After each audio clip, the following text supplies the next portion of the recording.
Siguro si Joey ang humikayat kay ano. Diba ito naman pinapersis? Ah! Sakit naman eh. Para dyan lang eh. Pupuputukin pa ang uso ko. Hindi ko nga alam. Sandali nga lang. Na-deform na yung ilong mo.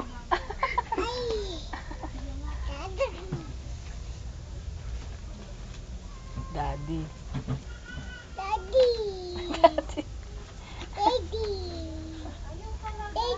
Daddy.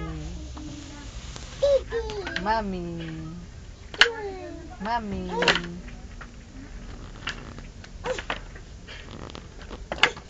Tatay. Ah, lamok. Kim, lamok. Busog. Ah, sakit. Akate.